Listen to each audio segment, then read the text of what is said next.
প্রিয় উপস্থিতি হাজিরিন, এইভাবে এই পবিত্র আশুরার 10 তারিখে পৃথিবীতে অসংখ্য ঘটনা আল্লাহ ঘটিয়েছেন। আবার এই মুহররমের 10 তারিখেই পবিত্র আশুরার দিনে আল্লাহ পৃথিবীটাকে ধ্বংস করে দিবেন। কিন্তু পৃথিবীতে এই উম্মতের জন্য সবচেয়ে কষ্টদায়ক যে ঘটনাটা, সেটা ঘটেছিল আশুরার এই 10ই মুহররমের 10 তারিখে। সেই ঘটনাই হচ্ছে শহীদে কারবালা, সোহাদায়ে কারবালা।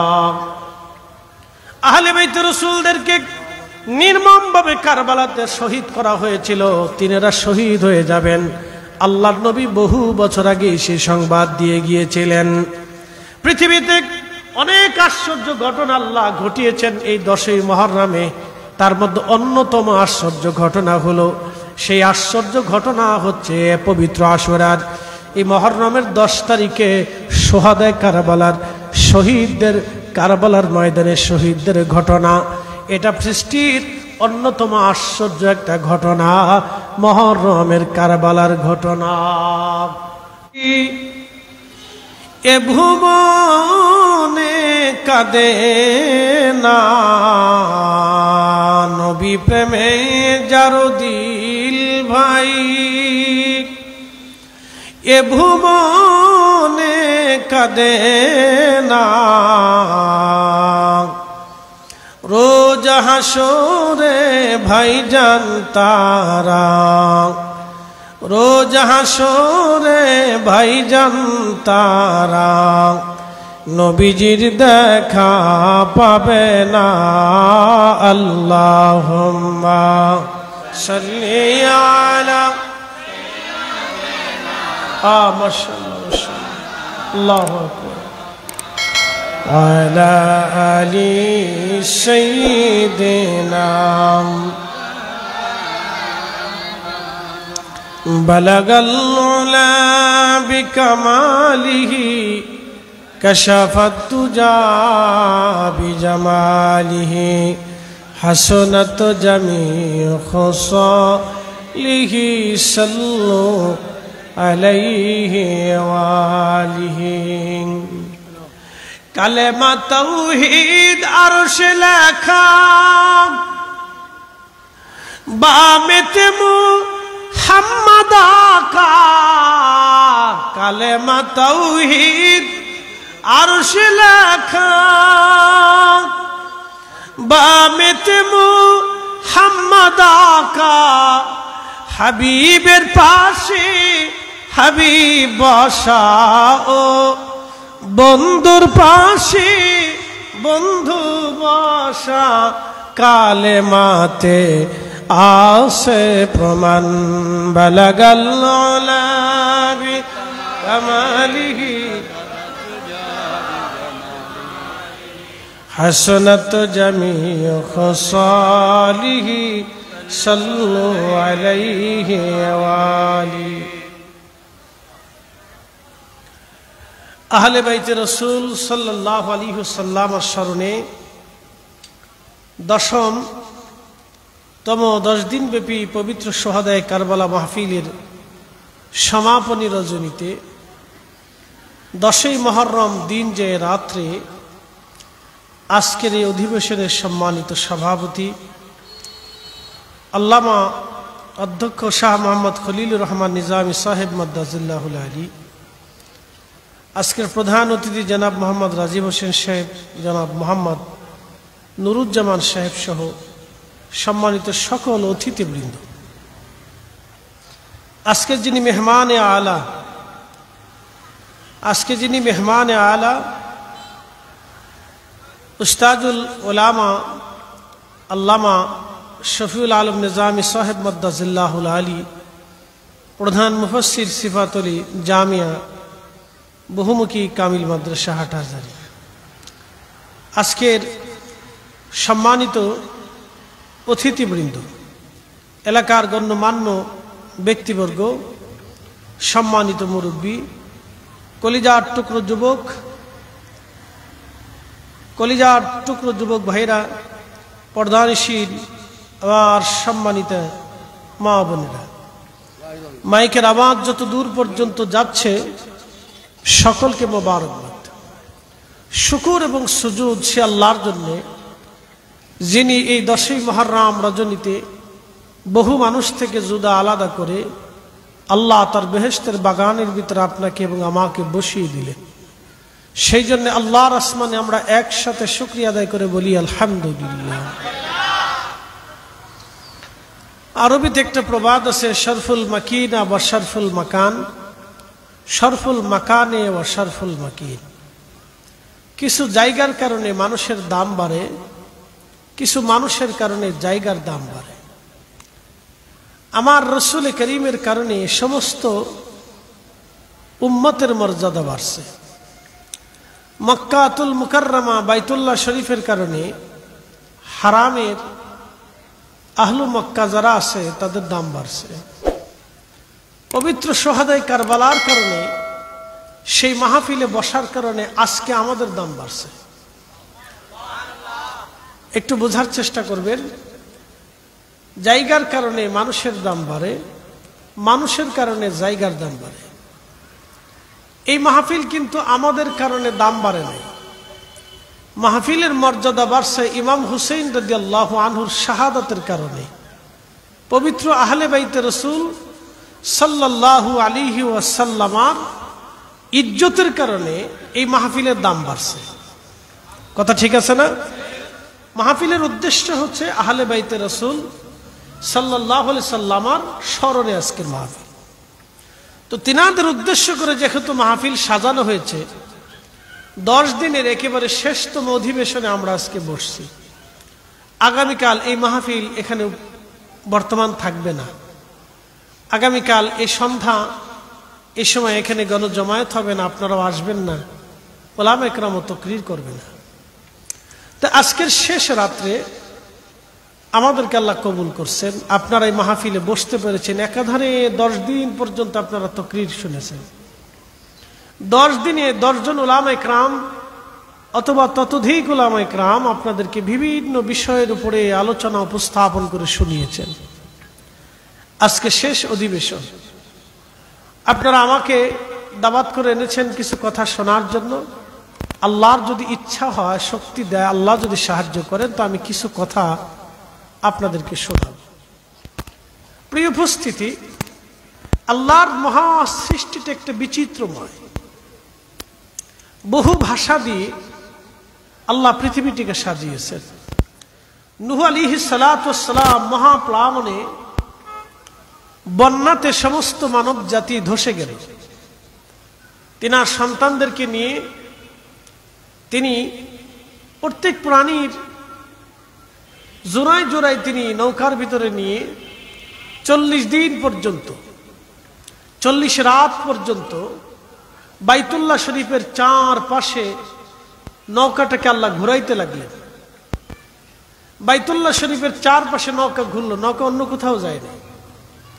এই নৌকা চালাচ্ছিলেন আল্লাহ।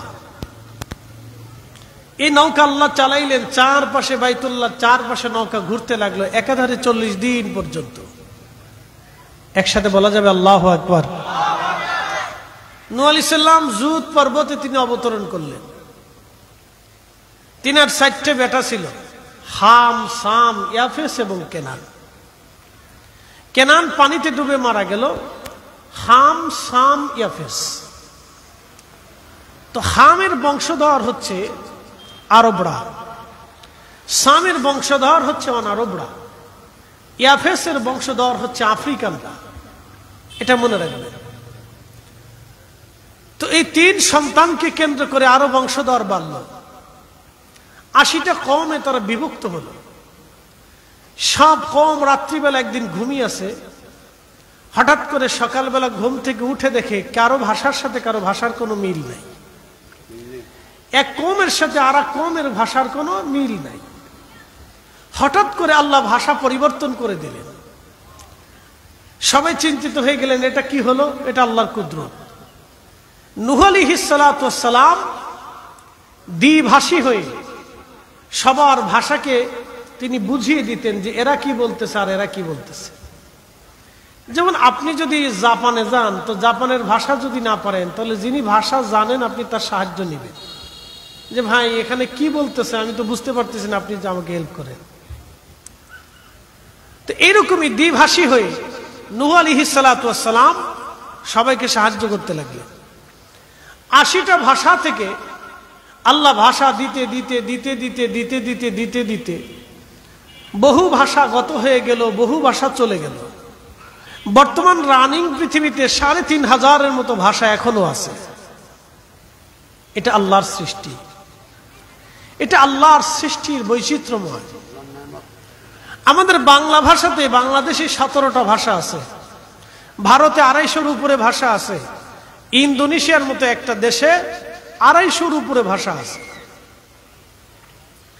পৃথিবীতে এরকম বহু ভাষা মানুষ কথা বলতেছে, কিন্তু আমাদের সবার জন্য একটা ভাষা, সেটা হলো কোরআনের ভাষা। এটা আল্লাহর ভাষা। একসাথে বলা যাবে আল্লাহু আকবার। কোরআন শরীফ কার ভাষা?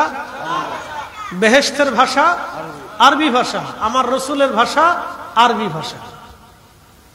এখন প্রশ্ন করি, আরবি ভাষার কারণে কি নবীজির দাম বাড়ছে? না, রসুলের কারণে রসুলের দাম বাড়ছে। কোন ব্যক্তি, গোষ্ঠী, সম্প্রদায়, স্থান, কাল, সময়ের কারণে আল্লাহ রসুলের দাম বাড়ে নাই, বরং আল্লাহর নবী পৃথিবীতে আসার কারণে তামাম মখলুক, তামাম পৃথিবী, তামাম সৃষ্টি ছিল মুহররম মাসের 10 তারিখ।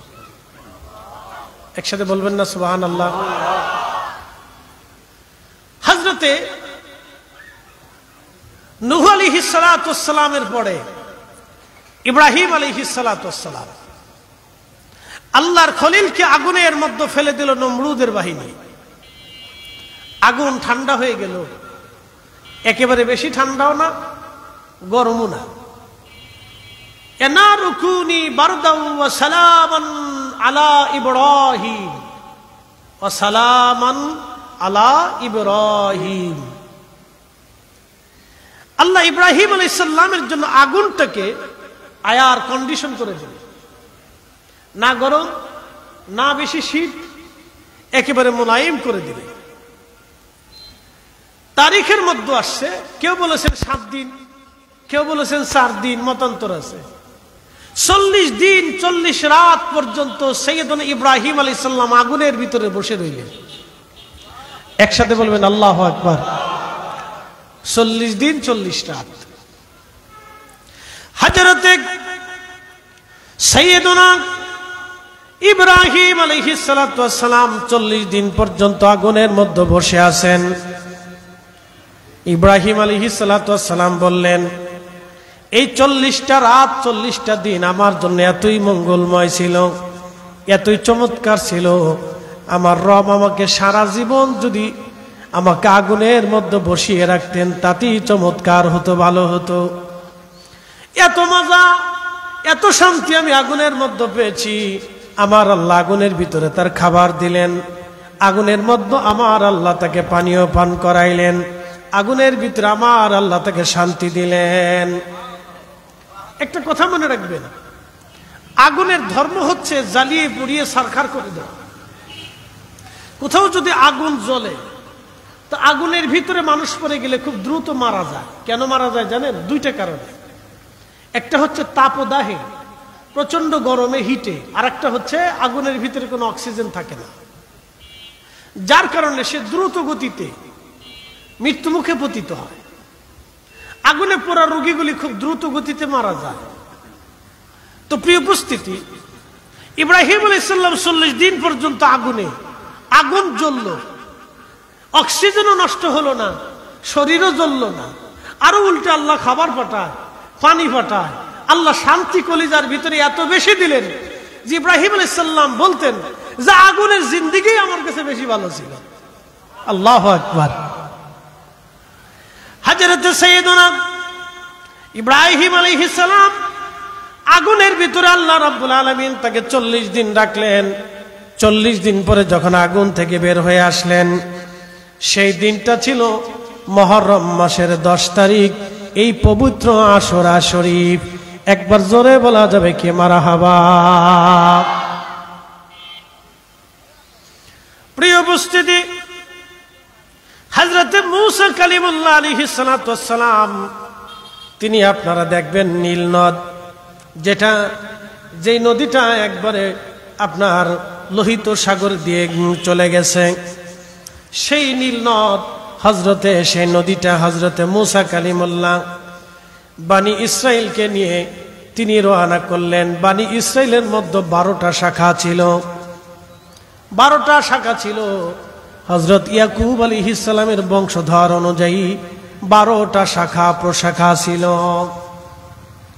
হযরতে ইয়াকুব আলাইহিস সালামের বাবার নাম হযরত ইসহাক আলাইহিস সালাম। হযরত ইসহাক আলাইহিস সালামের বাবার নাম হযরতে ইব্রাহিম আলাইহিস সালাম। ইব্রাহিম আলাইহিস সালামের নাতি ছিলেন হযরত ইয়াকুব আলাইহিস সালাম। ইয়াকুব আলাইহিস সালামের আরেকটা নাম ছিল ইসরাইল। হযরতে ইয়াকুব আলাইহিস সালামের নাম অনুসারে হযরত ইয়াকুব আলাইহিস সালামের বংশের নাম হলো বানি ইসরাইল। এই বানি ইসরাইলের ভিতরে রব্বুল আলামিন একজন আর দুইজন না, 70,000 নবী আল্লাহ পাঠিয়েছেন। আহা, এই বানি ইসরাইলের মানুষেরা এক আর দুইজন না, শত শত হাজারে হাজারে নবীদেরকে হত্যা করেছে। কোন বর্ণনায় 70 জন নবীকে তারা হত্যা করেছে, কেউ বলেছেন 700 নবীকে তারা হত্যা করেছে, কেউ বলেছেন হাজার হাজার নবী তারা হত্যা করেছে। আল্লাহ ক্ষমা করে দিক, এটা নবী আলাইহিস সালাতু ওয়াস সালামের নামানুসারে একজন বংশ এসেছিল। পরবর্তীতে তারা এসে তাদের আদর্শ নীতি থেকে বিচ্যুত হয়ে গেছিল। যদিও আল্লাহর একজন মহান পয়গম্বর আলাইহিস সালাতু ওয়াস সালামের নামানুসারে তাদের বংশটা আসছে, কিন্তু পরবর্তীতে এসে তারা তাদের আদর্শ নীতিটাকে ভুলুণ্ঠিত করে দিচ্ছে। হযরতে ইয়াকুব আলাইহিস সালামের বংশধর বনি ইসরাইলের ভিতরে 12টা সন্তান থেকে 12টা শাখা প্রশাখা বের হয়ে আসলো। এই বনি ইসরাইলের বিরাট বহর নিয়ে মুসা আলাইহিস সালাতু ওয়াস সালাম ফেরাউন থেকে বাঁচানোর জন্য আল্লাহর হুকুম নিয়ে তিনি নদীর পাশে গেলেন, সাগরের পাশে গেলেন।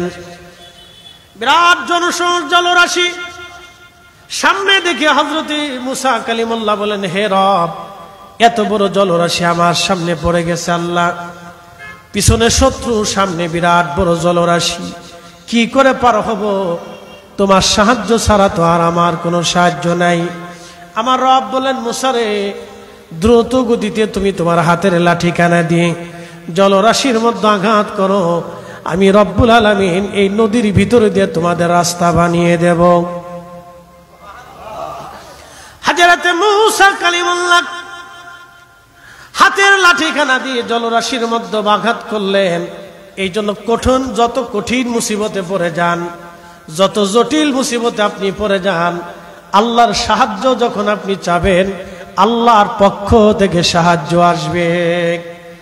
মুসিবতে পড়ে গেছেন, নামাজের মধ্যে দাঁড়িয়ে যান, সালাত আদায় করার পরে আল্লাহর দরবারে হাত বাড়িয়ে দেন। আল্লাহ কোরআনে বললেন, ইয়া আইয়ুহাল্লাযীনা আমানুস্তাঈনু বিস-সাবরি ওয়াস-সালাহ। হে ঈমানদার, আমি আল্লাহর কাছে সাহায্য চাও। 1 নম্বর, তুমি সবরের মাধ্যমে সাহায্য চাবা, ধৈর্য ধরবা। ধৈর্যের মাধ্যমে তুমি আমার কাছে সাহায্য চাবা। ধৈর্য হারা হবে না, হতভম্ব হবে না, ধৈর্যহীন হবে না, ধৈর্য হারা হবে না। ধৈর্যের মাধ্যমে আমার সাহায্য চাও। 2 নম্বর, সালাতের মাধ্যমে, নামাজের মাধ্যমে তোমরা আমার কাছে সাহায্য চাও। দেখবেন পৃথিবীর যত নবী আলাইহিস সালাম ছিলেন, সমস্যায় পড়ার পরে সালাতে দাঁড়িয়ে যাইতেন। দুনিয়ার ভিতরে যত ওলি ছিলেন, সমস্যা সামনে আসার সাথে সাথে নামাজে দাঁড়িয়ে যাইতেন। পৃথিবীর বড় বড় আলেম ওলামা যারা ছিলেন, বিপদ মুসিবত সামনে আসার সঙ্গে সঙ্গে সালাতে দাঁড়িয়ে যাইতেন। করার পরে রব্বে কারীমের দরবারে হাত বাড়াই দিয়া আমার রবের দরবারে মনোনিবেশ করতেন। আল্লাহ কোরআনে বললেন, ফাইদা ফারাগতা ফানসাব ওয়া ইলা রাব্বিকা ফারগাব। তাফসীরে মাদারিকে, তাফসীরে নাসাফিতে আল্লামা ইমাম নাসাফি রাহমাতুল্লাহ আলাইহি, তাফসীরে মাআলিমুত তানজিলের ভিতরে আল্লামা ইমাম বাগাবী রাহমাতুল্লাহ আলাইহি থেকে শুরু করে বিশ্ববিখ্যাত ইমামরা লিখেছেন। রাইসুল মুফাসসিরিন হযরত আব্দুল্লাহ ইবনে আব্বাস রাদিয়াল্লাহু আনহুমা তিনি বলেন, ফাইজা ফারাগতা মিনাস সালাত ফানসাব ওয়া ইলান দুআ। আল্লাহ বলে, হাবিব আপনি যখন সালাত শেষ করবেন, ফানসাব মনোনিবেশ করেন, ওয়া ইলা দুআ দুআর মাধ্যমে আপনি আমার কাছে মনোনিবেশ করেন, আমার সাহায্য চান, আমার দরবারে আপনি হাত বাড়ায় দেন। বিশ্ববিখ্যাত মুফাসসির হযরত আব্দুল্লাহ ইবনে আব্বাস রাদিয়াল্লাহু আনহুমা বললেন, সালাতের মাধ্যমে আল্লাহ সাহায্যের কথা বলেছেন, সালাতের পরে দোয়া আল্লাহ শিক্ষা দিয়েছেন। আজকে ওরা কারা নামাজের পরে দোয়াটাকে বেদাতের ফতোয়া দিয়া যারা নামাজের পরে দোয়া বন্ধ করতে চায়, আমরা মনে করি ওরাই ইয়াজিদের দালাল। কথা বলেন ঠিক কিনা? সোজা হিসাব একটাই, হুসাইনি ইয়াজিদি। হিসাব সহজ করে নেন, হুসাইনি ইয়াজিদি, হুসাইনি ইয়াজিদি। আরে ইমাম হুসেন তো কারবালায় 2 রাকাত নামাজ পড়ে আল্লাহর সাহায্য চাইলেন, পরে তিনি দোয়া করেছেন উম্মতকে নিয়ে, এই উম্মতের জন্য দোয়া করেছেন সাথীদেরকে নিয়ে। তিনি তো দোয়া ভুলেন নাই, দোয়া সারেন নাই। পৃথিবীর সমস্ত উলামা ইকরাম সালাতের শেষে দোয়া করলেন। আল্লাহর নবী বললেন, আমার উম্মত 2 সময় তোমাদের জন্য দোয়া কবুল হয়ে যাবে। জাওফুল লাইলিল আখির, তাহাজ্জুদের সময় আপনি যদি হাত বাড়ান দোয়া কবুল হয়ে যাবে। মুসিবতে পড়ে গেছেন, বিপদে পড়ে গেছেন, কঠিন রোগের মধ্যে পড়ে গেছেন, সন্তান অ্যাক্সিডেন্ট হয়ে আইসিইউর মধ্যে ভর্তি হয়ে আছে, আপনার আত্মীয় স্বজন আইসিইউর মধ্যে ভর্তি হয়ে আছে, আপনি নিজে বিপদগ্রস্ত হয়ে গেছেন, ঋণের মধ্যে পড়ে গেছেন, কঠিন রোগ আক্রান্ত হয়ে গেছেন, চিন্তার কারণ নাই। তাহাজ্জুদের সময় দাঁড়ায় যান, 8 রাকাত নামাজ পড়ার পরে দুরূদ শরীফ পড়ে আপনি রবের দরবারে হাত বাড়ায় চোখের পানি ছেড়ে দেন। আল্লাহর কসম করে বলি, আল্লাহর নবী যাহা বলেছেন সেটা সত্যে পরিণত হবে। জাওফুল লাইলিল আখির, শেষ রাতের দোয়া আল্লাহর দরবারে কবুল হয়ে যাবে। এগুলি প্রয়োজন। আপনি ডাক্তারের কাছে যে কাঁদেন, ডাক্তার বাঁচাইতে হবে, ডাক্তার কি বাঁচাবে? ডাক্তার তো নিজেই বাঁচে না। কি কথা কন না? ডাক্তার তো নিজেও বাঁচে না, তারাও তো রোগে আক্রান্ত হয়ে মারা যায়। ডাক্তার প্রেসক্রিপশন করতে পারে, তার চিকিৎসা শাস্ত্র অনুযায়ী আপনাকে ফর্মুলা দিয়ে প্রেসক্রিপশন দিয়ে আপনাকে সন্তুষ্ট করতে পারে। নিয়ম মাফিক ওষুধ খেলে আল্লাহ সুস্থতা দিতে পারে, নাও পারে। ডাক্তার আপনাকে কিছু দিতে পারবে না। কঠিন বিপদে পড়ে গেছেন, ডাক্তারের কাছে কেঁদে লাভ নাই, রাস্তাঘাটে কান্না করে লাভ নাই। যেখানে কাঁদলে লাভ হবে আপনাকে সেখানে কাঁদতে হবে। এই কথা সারা জিন্দেগি মনে রাখবেন। সূত্র সহজ, সূত্র কোনো কঠিন না। যে দপ্তরে কাঁদলে কান্না চোখের পানি কবুল হবে, চোখের পানি কাজে লাগবে, আপনি সেখানে কেঁদে দেন। আল্লাহর নবী এরপরে বলেন, আদবুরুস সালাতিল মাকতুবা, ফরজ নামাজের পরে দোয়া করলে দোয়া কবুল হয়ে যায়। একসাথে বলবেন আল্লাহু আকবার। নবী বললেন ফরজের পরে দোয়া করো, আর উম্মত বলল ফরজের পরে দোয়া বেদাত। কি বুঝলেন আপনি? বুঝেন নাই মনে হয়, আবার বুঝেন। আল্লাহ রাসূল বললেন ফরজের পরে দোয়া করো, দোয়া করলে কবুল হয়। আল্লাহ রাসূল পবিত্র জবান দিয়ে বলল ফরজের পরে দোয়া করো, কবুল হয়ে যায়।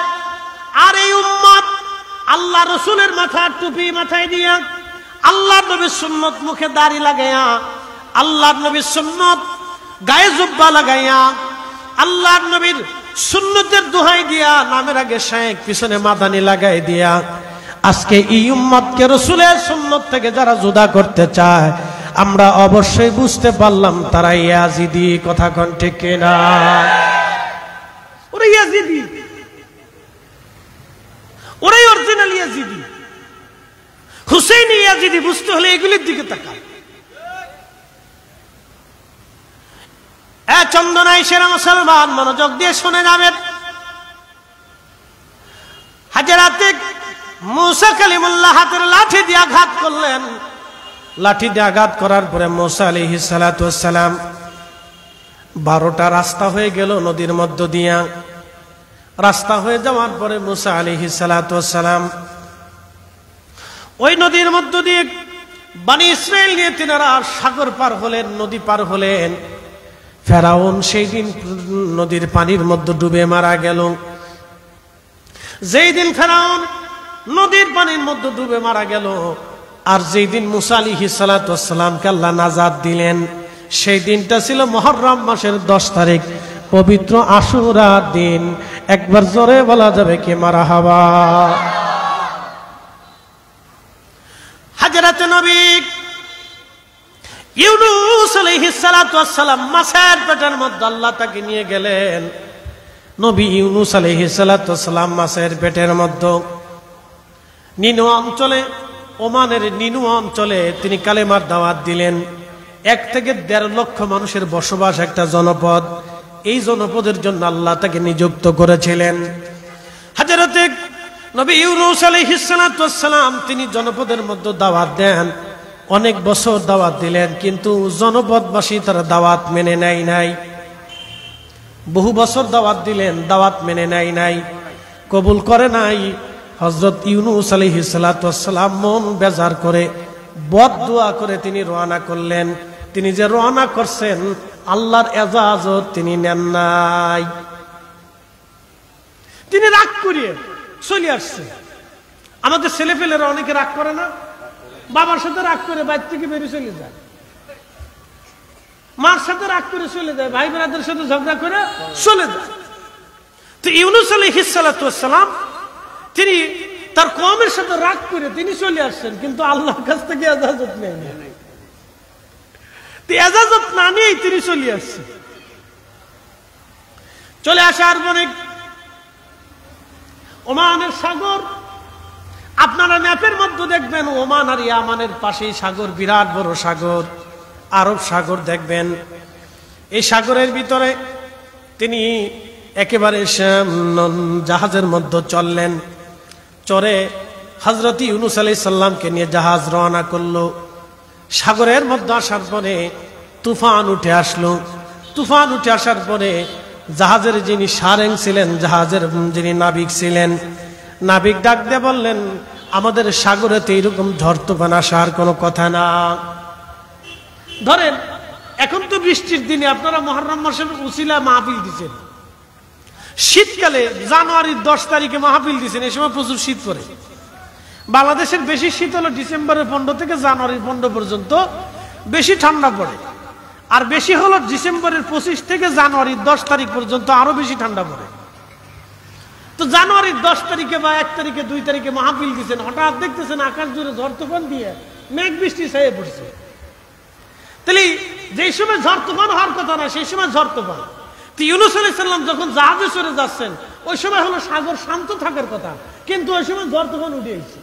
তো নাবিক যিনি, তিনি বলতেছেন, আমার জীবনের দীর্ঘ অভিজ্ঞতা অনুযায়ী এই সময় তো ঝড় তুফান আসার কথা না, কিন্তু হঠাৎ করে ঝড় তুফান আসছে। নিশ্চিত আমার এই জাহাজের ভিতরে এমন কোন গোলাম আছে, যেই গোলাম মনিবের অনুমতি ছাড়া পালাই চলে গেছে। একসাথে কোন আল্লাহু আকবার। মনিবের অনুমতি ছাড়া পালাই চলে আসছে। এই জন্য একটা সূত্র সারা জিন্দেগি মনে রাখবেন, যারা পালায় বিয়ে করে তারা সুখ পায় না। এই আসতে ঠিক কোন কে জোরে বলেন না, আসতে বলতেছেন, মনে হইতেছে কারো কারো জীবনে এরকম ঘটছে। ঘটলে তওবা করেন, অসুবিধা নেই। আমি দুর্নাম দিতেছি না, মানুষ মাত্রই ভুল হয়, আমারও হয়, সবার জীবনে ভুল আছে।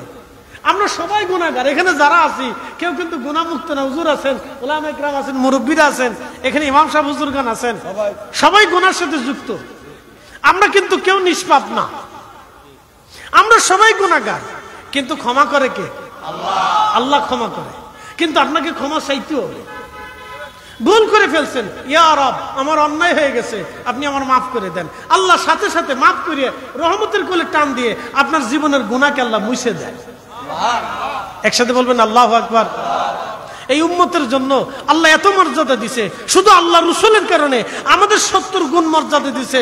সব উম্মত থেকে 70 গুণ মর্যাদা বেশি আল্লাহ আমরারে দিয়ে রাখছে। একসাথে বলবেন আল্লাহু আকবার। আমাদের এই মর্যাদা দেখা সব নবীরা পর্যন্ত আফসোস করছে, আরে আমরা যদি ওই নবীর উম্মত হইতে পারতাম। সুবহানাল্লাহ কি পারি। আবার বুঝাইতেছি, আমাদের মর্যাদা দেখে সব নবীরা আফসোস করছে যে আল্লাহ, আমরা যদি ওই নবীর উম্মত হইতে পারতাম। আপনি একটু চিন্তা করেন, ঈসা রুহুল্লাহর মতো জলিল কদর নবী, আল্লাহু আকবার, সার আসমানি কিতাবের একটা কিতাব আল্লাহ তাকে দিয়েছিল, সে পর্যন্ত সারা জীবন দুয়াতে বলছে আল্লাহ আমার আখিরি নবীর উম্মত বানায় দাও, করতে আল্লাহ কবুল করে নিছে।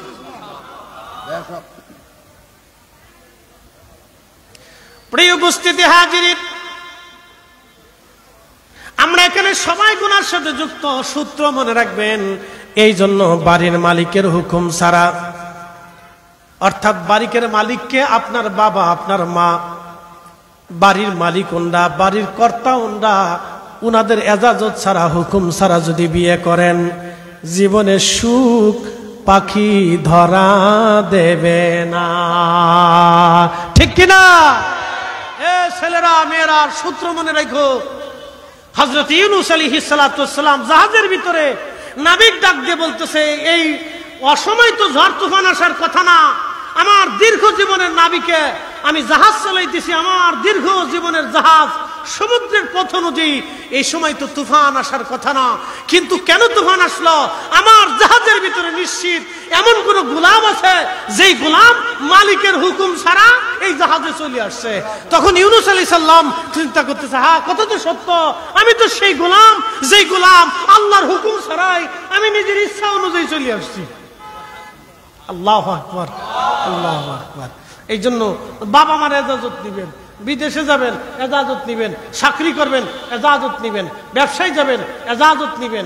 আপনাদের চট্টগ্রামে, সিলেট অঞ্চলে এখনো সেই রেওয়াজটা খুব চমৎকার আছে, এবং বাংলাদেশের কিছু কিছু সুন্নি এলাকা বা সুন্নি অধ্যুষিত এলাকা অথবা সুন্নিপন্থী যারা আছে, যারা তরিকতপন্থী, তাদের ভিতরে এখনো ছেলেরা মেয়েরা বাবার কদম মুসি করিয়া, মায়ের কদম মুসি করিয়া, মুরব্বীর কদম মুসি করিয়া, দাদা নানার কদম মুসি করিয়া, স্বামীর কদম মুসি করিয়া, বড় ভাইয়ের কদম মুসি করিয়া দোয়া নিয়ে তার ঘরে বিদেশ যায়। কথা কন না, ঠিক কিনা?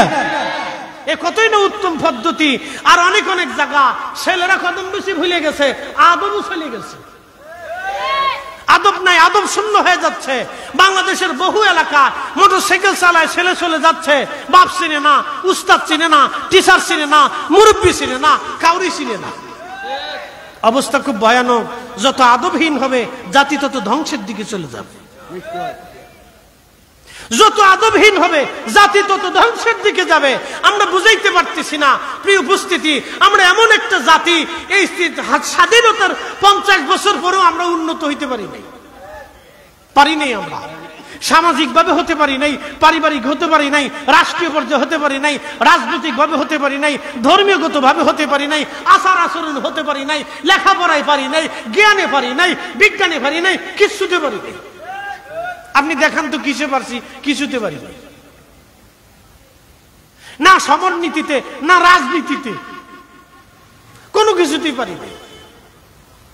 সব জায়গায় খালি ভেজাল আর ভেজাল, ভেজাল আর ভেজাল, ভেজাল আর ভেজাল। এত পরিমাণে ফরমালিন ঢুকছে যে সব জায়গায় ফরমালিন, শুধু ভেজাল আর ভেজাল, ভেজাল আর ভেজাল। আমরা উন্নত হতে পারি নাই। আমাদের শিক্ষা ব্যবস্থাকে চেঞ্জ করিয়ে ঢাইলে সাজাইতে হবে। এটা গতানুগতিক শিক্ষা ব্যবস্থা ছেড়ে দিয়া বৈজ্ঞানিক শিক্ষা ব্যবস্থার ভিতরে আসতে হবে, নীতিগত শিক্ষা ব্যবস্থার ভিতরে আসতে হবে। যেই শিক্ষা ছেলেরা নীতিমান হবে, মেয়েরা নীতিমান হবে, মেয়েরা আদর্শবান হবে, এবং আগামী দিনের বিজ্ঞানী তৈরি হবে, জ্ঞানী তৈরি হবে, সফল রাজনীতিবিদ তৈরি হবে, সফল ডাক্তার তৈরি হবে, সফল ব্যবসায়িক তৈরি হবে, সফল উদ্যোক্তা তৈরি হবে। সেই শিক্ষানীতি আমাদের প্রয়োজন। এখন হয়েছে এমন এক শিক্ষানীতি, বাপরে বাপ, ছেলের বই টানতে নিতে মার জান শেষ হয়ে যায়। ছেলে পরে ওয়ানে, কেজি স্কুলের ওয়ানে পড়ে, তার বই 10টা, মা টানতে নিতে মার জান শেষ হয়ে গেছে। তো ছেলে বই পড়বে না কি শিখবে? আমি মাঝে মধ্যে এটা পাগলের দেশ নাকি? কি অবস্থা চলতেছে? বাচ্চা কাচ্চাদেরকে তো আমরা এখনই ম্যাজিস্ট্রেট বানাইতে পারবো না। ছোটকাল থেকে ওদেরকে আদব, নীতি আদর্শ শিখাইতে হবে। আপনি চলে যান পৃথিবীর উন্নত বিশ্বগুলিতে, যা দেখবেন ওরা কাফের, ওরা খ্রিস্টান, ওরা ইয়াহুদি, মিথ্যা বলে না, মানুষ ঠকে না, খাবারে ভেজাল দেয় না, ফরমালিন দেয় না, কোনো কিছুতে না, আপনাকে ঠকাবে না, মিথ্যা বলবে না, আটকারিতা করবে না, চুরি করবে না। আর আমরা বাংলাদেশে জুতা মসজিদ থেকে চুরি হয়ে যায়, মসজিদ থেকে জুতা চুরি হয়ে যায়। একটা জুতার লোভ সাপ্তাহে নামা গেল। কি কইতে পারে বলে লাভ নেই। পারিবারিক, সামাজিক, রাষ্ট্রীয় শিক্ষা ব্যবস্থা কোন দিক থেকে আমরা উন্নত হইতে পারিনি। আমি মাঝে মধ্যে চিন্তা করি, যদি ওয়াজ নসিহত না থাকতো তাহলে এই দেশে যে কত খুন খারাপ হইতো তার হিসাব ছিল না। শুধু ওয়াজ নসিহত শুনে শুনে শুনে শুনে কিছু মানুষ আল্লাহর পথে দাবিত হইছে। প্রিয় উপস্থিতি হাজিরিন, হযরত ইউনূস আলাইহিস সালাতু ওয়াস সালাম তিনি যিনি নাবিক ছিলেন, নাবিককে বললেন, নাবিক আমি সেই গোলাম যিনি মালিকের অনুমতি ছাড়া আজকে নৌকায় চলে আসছি, জাহাজে চলে আসছি, তুমি আমাকে জাহাজ থেকে ফেলে দাও। নাবিক ডাক দিয়ে বলেন, না হে আল্লাহর নবী ইউনূস আলাইহিস সালাম, আমি আপনাকে জাহাজ থেকে ফেলে দিতে পারবো না। বলতেছে না আমি মালিকের হুকুম ছাড়া চলে আসছি, তুমি আমার জাহাজ থেকে ফেলে দাও। বলতেছে না হুজুর আমি আপনাকে জাহাজ থেকে ফেলতে পারবো না। তখন ইউনূস আলাইহিস সালাম বলেন, তাহলে লটারি করো, লটারি টান দাও, দেখো কার নাম আসে। লটারি টানা হলো, দেখা হলো ইউনূস আলাইহিস সালামের নাম আসছে। এইভাবে 3 বার ইউনূস আলাইহিস সালামের নাম চলে আসলো। হযরত সাইয়েদনা ইউনূস আলাইহিস সালামকে তখনও নাবিক জাহাজ থেকে ফেলে দিতে চায় না, কিন্তু ইউনূস আলাইহিস সালাম বললেন, না তোমরা যেহেতু ফেলবা না, তাহলে আমি নিজেই সাগরের মধ্যে ঝাঁপিয়ে পড়ে অন্তত তোমরা এই বিপদ থেকে বেঁচে যাও। আল্লাহর নবী ইউনূস আলাইহিস সালাম জাহাজ থেকে লাফ দিবে, আল্লাহ মাছরে ডাক দিয়ে বলেন, মাছরে আমার ইউনূসকে ধরার জন্য প্রস্তুতি নাও। আমার ইউনূস যখন নদীর মধ্যে ঝাঁপিয়ে পড়বে, সাগরের মধ্যে ঝাঁপ দিবে, তখন আমার ইউনূসকে তুমি গিলে নিয়ে নেবা। সাবধান, আমার ইউনূসকে তুমি গিলবা কিন্তু হজম করবা না। আল্লাহু আকবার। ইউনূস আলাইহিস সালামকে মাছের পেটের মধ্যে নিয়ে যাওয়া হলো। প্রথম যে মাছ ইউনূস আলাইহিস সালামকে গিলে ফেললো, সেই মাছের ধরার জন্য আল্লাহ আরো একটা মাছ পাঠাই দিলেন। তাহলে চিন্তা করেন সেই মাছ কত বড়। ইউনূস আলাইহিস সালাম কিন্তু আমাদের মতো 3.5 হাত ছিলেন না। এটা আবার চিন্তা করেন, আমরা তো 3.5 হাত, মানে আমরা যার হাতের 3.5 হাত, বিরাট বড় লম্বাটা। ইউনূস আলাইহিস সালাম বহু আগের নবী, তার মানে তার অন্তত মিনিমাম হলো তো 20 হাত লম্বা ছিল। আপনি বাদ দেন, সব বাদ দেন, 60 হাতও বাদ দেন, 40 হাতও বাদ দেন, 30 হাতও বাদ দেন, মিনিমাম 20 হাত তো লম্বা ছিল। তো 20 হাত একজন নবীরে মানুষকে খাওয়ার জন্য মাছটা কত বড় হতে পারে? সেই মাছের খাওয়ার জন্য আরো একটা মাছ আইছে, তাহলে সেই মাছ কত বড় হবে? সেই মাছে এসে সেই বড় মাছটাকে গিলে ফেলল। সাগরের মধ্যে ইউনূস আলাইহিস সালামকে নিয়ে মাছ চলতে লাগলো। কোন বর্ণনায় 4 দিন, কোন বর্ণনায় 1.5 দিন, কোন বর্ণনায় 40 দিন। সাগরের ভিতরে ইউনূস আলাইহিস সালাম 40 দিন পর্যন্ত মাছের পেটে রইলেন। ইউনূস আলাইহিস সালাম মাছের পেটের মধ্যে যাওয়ার পরে ওনার হুঁশ ফিরে আসলো, আমি কোন জায়গায় আছি। তখন ইউনূস আলাইহিস সালাম বুঝতে পারলেন আমি মাছের পেটের মধ্যে আছি। ওই সময় ইউনূস আলাইহিস সালাম তাড়াতাড়ি মাছের পেটের মধ্যে সেজদায় পড়ে গেলেন। সেজদায় পড়ে বলতে লাগলেন, লা ইলাহা ইল্লা আনতা সুবহানাকা ইন্নী কুনতু মিনাজ জালিমিন। আল্লাহ তুমি ছাড়া আর কোন লা ইলাহা ইল্লা আনতা, তুমি ছাড়া আর কোন ইলাহা নাই, রব নাই, তুমি পবিত্র, তুমি পবিত্র, তুমি পবিত্র। এইভাবে ইউনূস আলাইহিস সালাম নিজের অপারগ স্বীকার করলেন। মাছের পেটের মধ্যে তিনি সেজদার মধ্যে পড়ে তিনি স্বীকার করে ফেললেন, আল্লাহ আল্লাহ তোমার এজাজত ছাড়া আমি চলে আসছি, এটা আমার ঠিক হয় নাই। যখনই নিজের অপারগতা স্বীকার করে ফেলেন ইউনূস আলাইহিস সালাম, ঠিক তখনই আমার আল্লাহর দয়া লেগে গেল। চিৎকার মেরে জোরে বলেন না মারহাবা। সালাতুন ইয়া রাসূলুল্লাহ আলাইকুম, সালাতুন ইয়া রাসূলুল্লাহ আলাইকুম সালামুন। খবর লও ইয়া রাসূলুল্লাহ, খবর লও মেরে মাওলা মেরে আকা, খবর লও। সালাতুন ইয়া রাসূলুল্লাহ আলাইকুম সালামুন।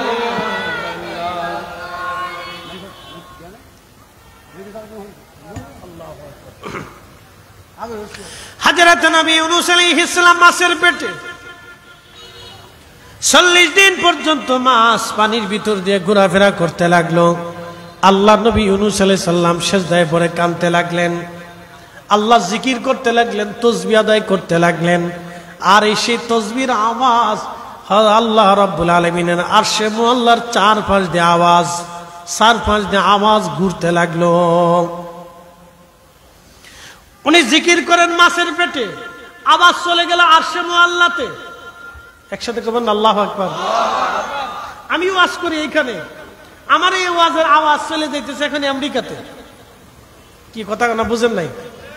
আমার এই কি বলে আইডি থেকে লাইভ চলতেছে, তো এই লাইভে যদি আমেরিকাতে একজন থাকে তো সে আমেরিকা বসে বসে শুনতেছে। আমি ওয়াজ করতেছি চন্দনাই, সে শোনা যাইতেছে আমেরিকাতে। আমি ওয়াজ করতেছি চন্দনাই, সে শোনা যাইতেছে সারা পৃথিবীর যে স্থান থেকে দেখুক সেই স্থান থেকে দেখা যাইতেছে। নবী ইউনূস আলাইহিস সালাতু ওয়াসসালাম জিকির করতেছেন, তাসবিহ পড়তেছেন, মাছের পেটের ভিতরে, সাগরের ভিতরে আওয়াজ চলে গেল আরশে মুআল্লাতে। একসাথে বলবেন আল্লাহু আকবার। তাহলে আপনি কি ভাবতেছেন আমরা দুরূদ পড়ি চন্দনাই, সে আওয়াজ চলে যায় মদিনা মুনওয়ারাতে? কি কথা গান বিশ্বাস করে না? আমরা সালাম দেই বাংলার চন্দনাই সে দাঁড়াইয়া, কিন্তু সালাম চলে যায় মদিনাতুল মুনওয়ারাতে। বিশ্বাস হয় কি হয় না? মানে আমরা বিশ্বাস করি বিধায় আমরা বেদাতি হইছি। কথা বুঝেন নাই মনে হয়?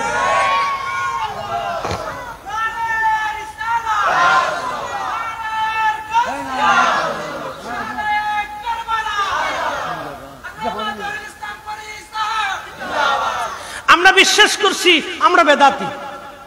যারা বিশ্বাস করে না তারা হইছে হক্কানি। উদর ভিন্ডি বুদর গারে চুরি করছে একজন, চাপাইছে আরেকজনের গাড়ির উপরে। কি আশ্চর্য দেশ! প্রিয় চন্দনাইশবাসী মনোযোগ দিবেন। হযরত ইউনূস আলাইহিস সালামের জিকিরের আওয়াজ চলে গেল, আরশে মুআল্লার চারপাশে ঘুরতে লাগলো। আরশে মুআল্লা ধরে রেখেছেন যে ফেরেশতারা, 4 জন ফেরেশতা খোদার আরশ কাঁধে করে বহন করে তারা দাঁড়িয়ে আছে। ওই ফেরেশতারা ডাক দিয়ে বলেন, আব্বি তোমার বান্দা ইউনূস বিপদের মধ্যে পড়ে, সাগরের ভিতরে মাছের পেটের মধ্যে পড়ে তোমারে ডাকতেছে। আল্লাহ,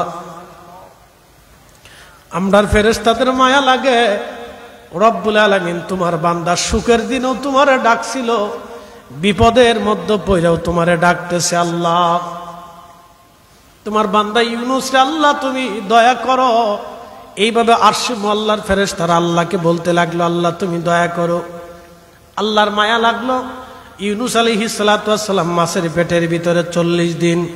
আল্লাহর নবী বললেন, হযরত নবী ইউনূস আলাইহিস সালাম যদি লা ইলাহা ইল্লা আনতা সুবহানাকা ইন্নী কুনতু মিনাজ জালিমিন না পড়তেন, তাহলে কিয়ামত পর্যন্ত আল্লাহ তাকে মাছের পেটের মধ্যে রেখে দিতেন।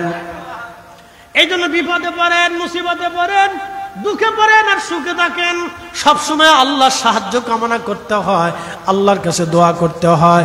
এই জন্য আমরা সুন্নিরা খাওয়ার পরে দোয়া করি, ফাতিহার পরে দোয়া করি, মাহফিলের পরে দোয়া করি, নামাজের পরে দোয়া করি, জিকিরের পরে দোয়া করি, কোরআন খানির পরে দোয়া করি, মিলাদ শরীফের পরে দোয়া করি। আমরা হইছি বেদাতি, আর উন্ডা দোয়া বন্ধ করে উন্ডা হইছে হক্কানি। এরা সব ইয়াজিদি দালাল। আমরা বললে তখন আমরা হয়ে গেছি বেদাতি। হ্যাঁ চন্দনাইশবাসী মনোযোগ দিবেন। হযরত ইউনূস আলাইহিস সালাম আল্লাহকে ডাক দিলেন, রব্বি আমারে তো তুমি সাগরের গতল গহ্বরে মাছের পেটের ভিতরে তুমি আমারে রাখছো আল্লাহ, কিন্তু রব এই সাগরের গভীর থেকে জিকিরের আওয়াজ আসতেছে। আল্লাহ, জিকির করে কারা তোমার? আল্লাহ সাগরের গভীরে জিকির করে কারা?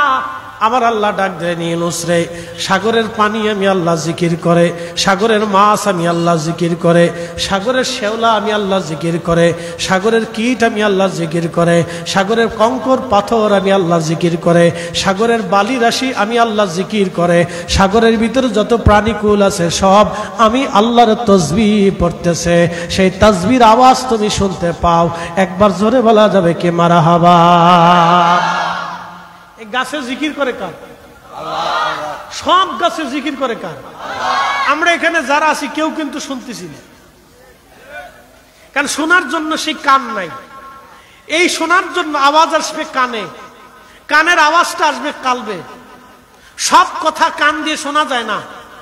সাধারণ মানুষের কথা, গরু ছাগলের হাম্বা ডাক আপনি কানে শুনবেন, কিন্তু জড় বস্তু বোবা বস্তুর আওয়াজ আপনি শুনবেন না। তার এই আওয়াজটা স্টপ, বোঝা যায় না, শোনা যায় না, কিন্তু তারা শুনতে পারে যারা দিলকে জিন্দা করেছে। এই সমস্ত অলি যারা, আল্লাহর মেহবুব যারা, পেয়ারা যারা, তারা শুনতে পারতেন গাছে আল্লাহর জিকির করে, পশু আল্লাহর জিকির করে, পাখি আল্লাহর জিকির করে। এই জন্য অলিদের জিকির কখনো বন্ধ হইতো না। তারাও এই সব সৃষ্টির সাথে অলিরাও জিকির চলতে থাকতো। 40 কোটি লতিফার ভিতরে, 33 কোটি লতিফার ভিতরে একটা লতিফা আল্লাহর অলিদের জাগ্রত থাকতো। সবসময় আল্লাহ আল্লাহ আল্লাহ আল্লাহ, আল্লাহর অলিদের জিকির সবসময় চালু থাকতো। একসাথে বলবেন আল্লাহু আকবার। এই জন্য আমরা অলিদের পথ মানি। এটা আর এক জগতের ওয়াজ, এদিকে যাইতাম না। এটা আর এক জগতের ওয়াজ, আমি এদিকে যাব না। হযরত ইউনূস আলাইহিস সালাতু ওয়াস সালামকে মাছের পেট থেকে আমার রব আমার আল্লাহ বের করলেন। যেই দিন মাছ সমুদ্রের কিনারে এসে ইউনূস আলাইহিস সালামকে পেটের ভিতর থেকে বের করে ওমানের নিনুয়াতে ছেড়ে দিলেন, সেই দিনটা ছিল এই মুহররম মাসের 10 তারিখ, আশুরার দিন। একবার জোরে বলা যাবে কি মারহাবা। আল্লাহুম্মা সাল্লি আলা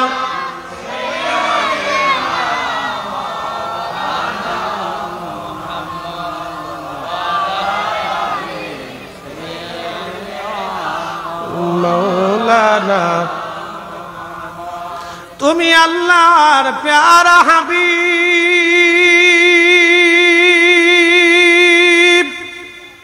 তোমার তুলনা নাই কেউ আর, তোমার মতো আকাশ ভ্রমণ করেনি কোন পয়গম্বর। আল্লাহুম্মা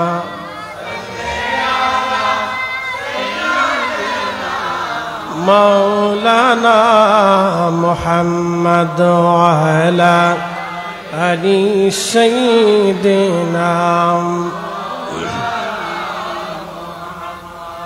প্রিয় উপস্থিতি হাজির, এইভাবে এই পবিত্র আশুরার 10 তারিখে পৃথিবীতে অসংখ্য ঘটনা আল্লাহ ঘটিয়েছেন।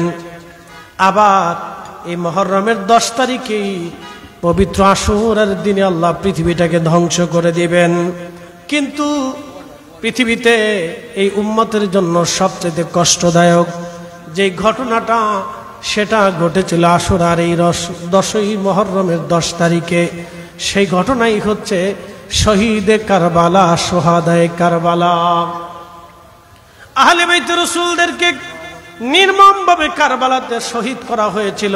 তিনারা শহীদ হয়ে যাবেন, আল্লাহর নবী বহু বছর আগে সেই সংবাদ দিয়ে গিয়েছিলেন। পৃথিবীতে অনেক আশ্চর্য ঘটনা আল্লাহ ঘটিয়েছেন এই 10ই মুহররমে।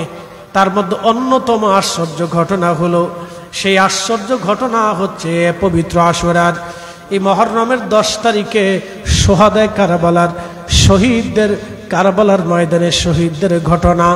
এটা সৃষ্টির অন্যতম আশ্চর্য একটা ঘটনা, মুহররমের কারবালার ঘটনা।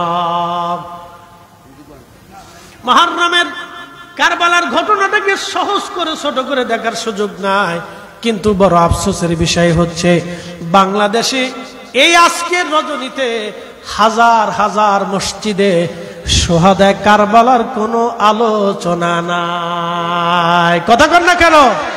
বাংলাদেশের হাজার হাজার মসজিদ আজকে তালা মারা, হাজার হাজার লক্ষ মসজিদ আজকে তালা মারা। বড় আশ্চর্য।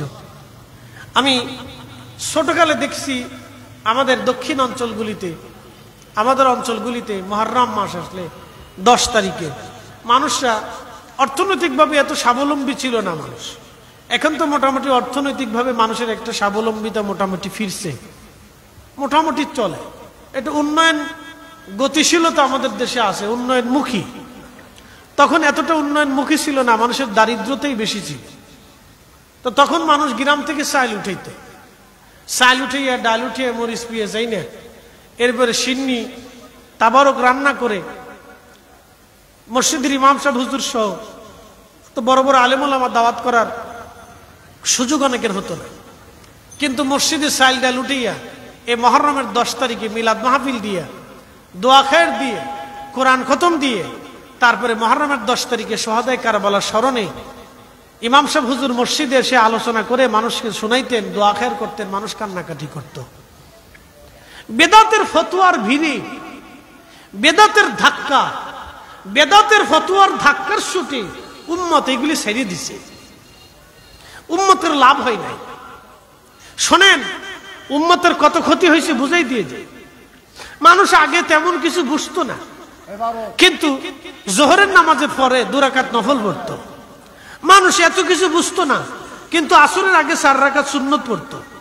মানুষ এত কিছু বুঝতো না, মাগরিবের পরেও তারা 2 রাকাত নফল পড়তো, আমিন পড়তো। মানুষ এত বুঝতো না, এশার নামাজের আগে 4 রাকাত সুন্নত পড়তো, নফল পড়তো, দোয়া খায়ের করতো। মানুষ এত কিছু বুঝতো না, ফজরের নামাজ পড়ে তারা জিকির আজগার করতো, বাড়িতে এসে কোরআন শরীফ পড়তো। যখন মানুষের একটু বুঝ আসলো, লেখাপড়া বাড়লো, সহি আর জয়ীফ হাদিসের পার্থক্য বুঝলো, তখন দেখে কিছু জয়ীফ হাদিস আছে, তখন ওলামায়ে কেরাম মৌলবীরা ফতোয়া দিতে লাগলো, না করলেও চলে। কথা বুঝেন নাই মনে হয়? না করলেও চলে। বা উম্মত চিন্তা করলো, না করলে যেহেতু চলে তাহলে করার দরকারটাই কি? লেখাপড়া বাড়ছে, কাটিম কুটিম বেশি হয়েছে, কাপড় চোপড় ফর্সা হয়েছে, চেহারা মেহারা নাদুস নুদুস হয়েছে, কারেন্ট টারেন্ট বিদ্যুৎ আইছে, অনেক কিছু নতুন জেনারেশন পাইছে, শিক্ষা থেকে কিছু পাইছে, কিছু গুগল টুগল পাইছে, মোবাইলের ভিতরে ঢুকলে কিছু হাদিস টাদিস পাওয়া যায়, কিছু অর্থমর্থ বোঝা যায়। এই 2-1 মোটি মোটি ছোটি মোটি হইলে না পড়লেও চলে, না করলেও চলে, মোনাজাত না হলেও চলে, বাড়িতে মিলাদ না দিলেও চলে, দোয়া খেয়ে না করলেও চলে, কবরে যে দোয়া না করলেও চলে, কবর জিয়ারত না করলেও চলে, মিলাদুন নবী না করলেও চলে, লাইলাতুল বরাত শবে বরাত না হলেও চলে, এই আশুরার মাহফিল না হলেও চলে, এই ফাতিহা শরীফ না হলেও চলে, দোয়াখানে কুলখানে ফাতিহা না হলেও চলে, এই না চলে চলে চলে চলে না হলেও চলে, না হলেও চলে চলে করতে করতে জয়ীফ হাদিস আর বেদাতের ধাক্কা দিয়া এই উম্মতের এত ক্ষতি করছে যে উম্মত এখন মনে চিন্তা করে দোয়া করলেও মনে হয় বিপদে পড়ে যেতেছি, ভুল করতেছি। শয়তান এমন ভাবে সন্দেহ ঢুকাই দিছে যে উম্মত দোয়াও করতে চায় না, দুয়ার মজলিসেও বসে না। সালাম ফিরাইয়া ঢাকার অধিক মসজিদ দেখবেন মুসল্লি মসজিদ ফাঁকা হয়ে যায়। এসব আলটা মডার্ন সিস্টেম মুসল্লি, এটা দিয়ে বেহেশতের আশা পাওয়া যায় না। কোরআন বুঝে যাবেন, ফামাইয়ামাল মিসকালা দাররাতিন খায়রান ইয়ারা, অনুপরিমাণ নেকের কাজ যদি করো আমি আল্লাহ তোমাকে প্রতিদান দিয়ে দিব। আল্লাহ তো বলে নাই না করলেও চলে। কি কথা বুঝেন নাই মনে হয়? আল্লাহ তো বলে নাই যে না করলেও চলে। আল্লাহ বললেন অনুপরিমাণ করো, আমি বেনিফিট দিয়ে দেব। একসাথে বললে আল্লাহু আকবার। আল্লাহ মানি না মোল্লা মানি? কথা বুঝেন নাই মনে হয়? আল্লাহ মানি না মোল্লা মানি? না জোরে বলেন, আল্লাহ মানি না মোল্লা মানি? তো আল্লাহ যদি মানি তাহলে আল্লাহ এজাজত দিছে, আমরা করতে থাকবো। না করলেও চলে, না হইলেও চলে, এই সাতার ফতোয়ার গোষ্ঠী কিনে চলবে। একসাথে বলেন কি? জোরে বলেন কি? নামাজের পরে দোয়া, কোরআন খানি, ফাতিহা, মানুষ মরার পরে দোয়া, এরপরে আপনার ঈদে মিলাদুন নবী, মুহররমের মাহফিল, বরাতের দোয়া, জিকিরের মজলিস, ঘরে ঘরে মিলাদ মাহফিল, নবীর দুরুদ সালাম। বেদাতের ফতোয়ার গোষ্ঠী কি লাগে? যার ফতোয়া সে পকেটে করে শুয়ে থাকুক, তার সাথে আমার ঝগড়ার দরকার নেই ভাই। তোর ফতোয়া নিয়ে তুই শুয়ে থাক, যদ্দুর ফারুস বাজারে যে মিষ্টি কিনে খা।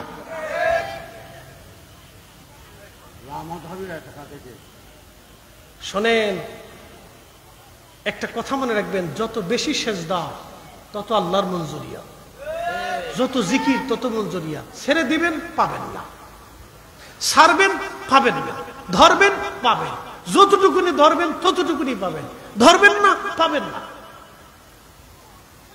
এই জন্য জীবনের সময়টাকে কাজে লাগান, নফল করেন। নফল ছাড়া কেউ ওলি হতে পারে নাই।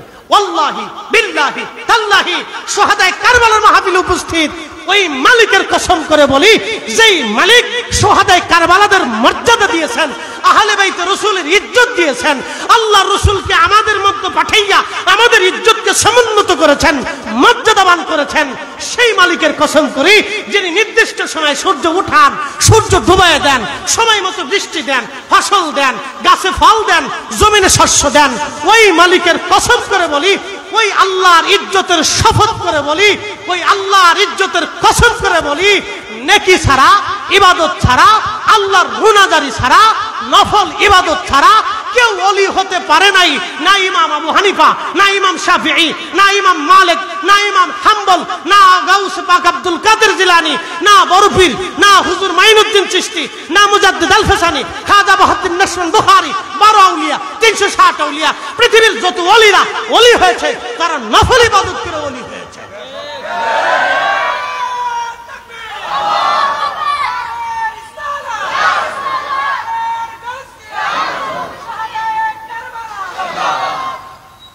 নফল ছাড়া ওলি হওয়া যায় না, কারো জীবনে নাই। আপনি ফরজ নামাজ পড়ি টুক করে মসজিদ থেকে বের হয়ে বাড়ির মধ্যে গিয়ে মোবাইল টিপবেন আর আল্লাহরে বলবেন যে আল্লাহ বিরাট ওলি হয়ে গেছি, শয়তান হাসে, কত বড় সিটা। না না না, ওলি হওয়া যায় না। ওলি হইতে হলে আপনাকে নফলে বসতে হবে, ওলি হইতে হলে আপনাকে জিকিরে বসতে হবে, ওলি হইতে আপনাকে দুরুদ সালামে বসতে হবে, ওলি হইতে আপনাকে ইশকে রাসূলে বসতে হবে, ওলি হইতে হলে আপনার দিলকে মদিনাওয়ালার কদম মুবারকের সাথে বেঁধে দিতে হবে। ওলি হইতে হলে মদিনাওয়ালার কদম মুবারকের সাথে আপনার দিলকে, জিন্দেগি, জীবনকে, হায়াতকে, মৃত্যুকে, সব কিছুকে নবীজির কদমে বিসর্জন দিয়ে দিতে হবে। এত সহজ ওলি হওয়া, চাইলে ওলি হওয়া যায়। এই জন্য ওলিদের রাস্তা এটা আসল রাস্তা। প্রিয় উপস্থিতি হাজিরিন, হযরতে আলী রাদিয়াল্লাহু আনহু এই মুহররমের 10 তারিখের একটা হাদিস বর্ণনা করে,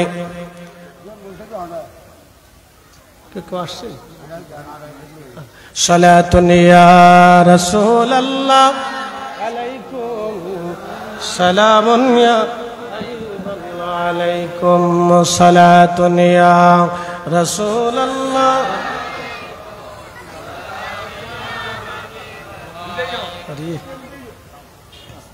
ওরে শাল লগে কি কয়, এটা লেবু দিয়ে দিছে। আচ্ছা বোকা, আমরা সম্মানিত মেহমানরা আসছে, আমরা বলি না মারহাবা, আমরা সবাইকে স্বাগতম জানাই। মেহমানরা আসবে, তারা আমাদেরকে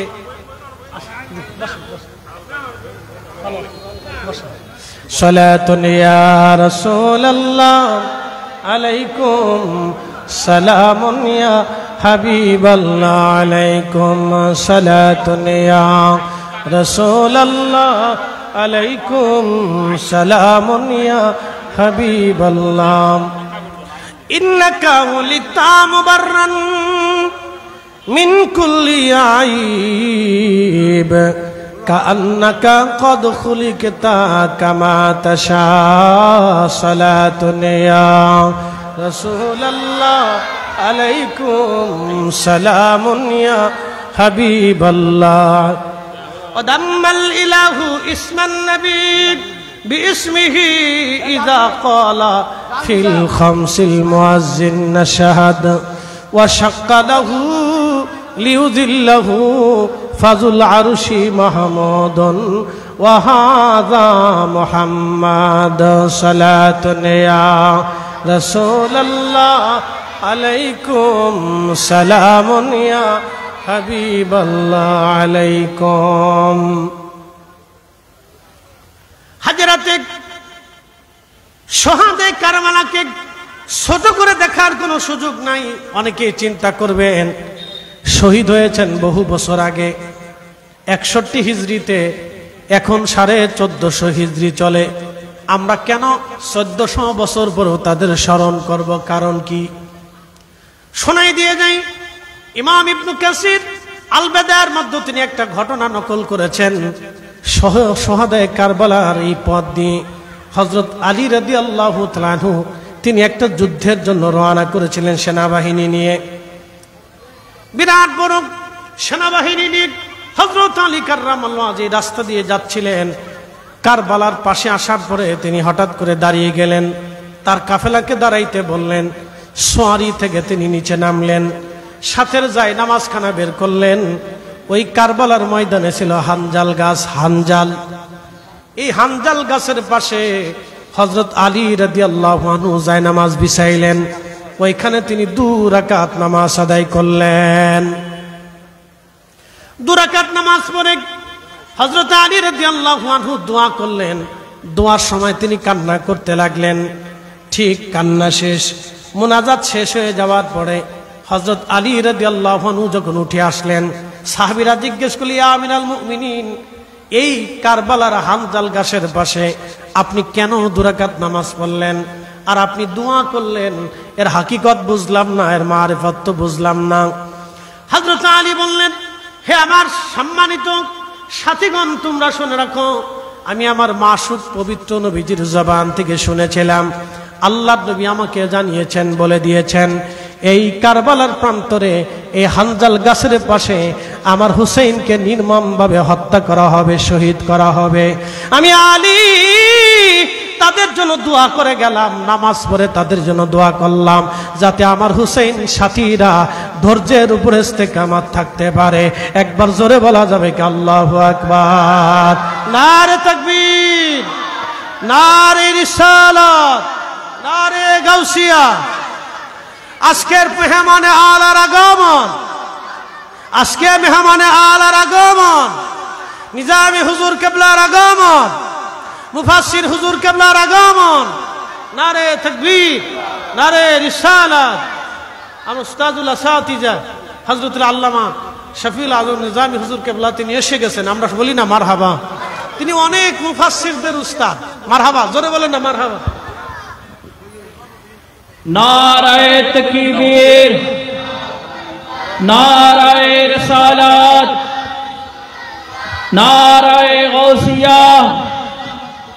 আহলে সুন্নাত ওয়াল জামাত প্রধান মুফাসসিরের আগমন, মেহমানে আলার আগমন, নিজামী হুজুরের আগমন। সবাই উচ্চ আওয়াজে বলেন মারহাবা। হুজুরকে আজকের মেহমানে আলার আসন গ্রহণ করার জন্য সবিনয় অনুরোধ করছি। আমরা বলি না আলহামদুলিল্লাহ। শোনেন, আমাদের দেশে তো বহু মুফাসসির আছে, আছে না নাই? আন্তর্জাতিক খ্যাতি সম্পন্ন, বিরাট বড় খ্যাতি। আল্লাহ মাফ করুক, আল্লাহ তাদেরকে হেদায়েত করুক, আমরা তাদের জন্য দোয়া করি। আল্লাহ তাদেরকে হেদায়েত করুক, আমরা তাদের জন্য দোয়া করি। তারা যে সমস্ত তাফসীর মাঝে মধ্যে করে, শুনলে মনে হয় যে দুনিয়াতে থাকার চাইতে কবরে চলে যাওয়া ভালো। হুজুর হচ্ছেন মুফাসসিরদের উস্তাদ। একসাথে বলবেন না মারহাবা। আল্লাহ হুজুরের হায়াতের মধ্যে ইলমের ভিতরে যেন আরো তরক্কি দান করেন, বলেন আমিন। আমরা দোয়া করি হুজুরের জন্য, যে অনেক আলেমকে, অনেক মুফাসসিরকে উনি তৈরি করছেন। আলহামদুলিল্লাহ, আমরা এগুলি আমাদের জন্য রত্ন। ওনারা আমাদের মাঝে এসে দোয়া করলো আমাদের জন্য বরকত। তো প্রিয় উপস্থিতি, যেগুলি আমাদের দ্বারা সম্ভব হয় নাই সেগুলি হুজুর কেবলা ওনারা করেছেন। ওনারা ছিলেন বিধায় এই জমিনে আল্লাহ সুন্নাতটাকে সিক্ত করে রাখছে। আল্লাহ কবুল করুক। বাংলাদেশে বহু মুফাসসির আছে, বহু আলেম আছে, যারা বিভিন্ন অপব্যাখ্যা করে, উম্মাদকে ডাইভার্ট করে, ভুল পথে পরিচালিত করে। আল্লাহ আমরা তাদের জন্য দোয়া করি, তাদের হেদায়েতের জন্য আমরা দোয়া করি। আমরা বেশি বেশি তাদের জন্য দোয়া করি যে তার আল্লাহ তাদেরকে ভুল পথ থেকে বিশুদ্ধ পথে নিয়ে আসেন, যে পথে ওলিরা ঘুমিয়ে গেছেন। প্রিয় উপস্থিতি, আমি আপনাদেরকে আজকে একটা কথা বলি। আমরা আহলে সুন্নাত ওয়াল জামাত, কথা ঠিক কিনা? বাংলাদেশের জন্ম কত সালে? 1971-এ বাংলাদেশের জন্ম। 100 বছর পরে বাংলাদেশ থাকবে কিনা আমরা জানি না, অথবা 100 বছর পর পর পৃথিবীর পট পরিবর্তন হয়। এটা মনে রাখবেন, 100 বছর পর পর পৃথিবীর পট পরিবর্তন হয়, রাজনীতির পট পরিবর্তন হয়, ক্ষমতার পট পরিবর্তন হয়। 100 বছর আগে যারা পরাশক্তি ছিল, 100 বছর পরে তারা দুর্বল হয়।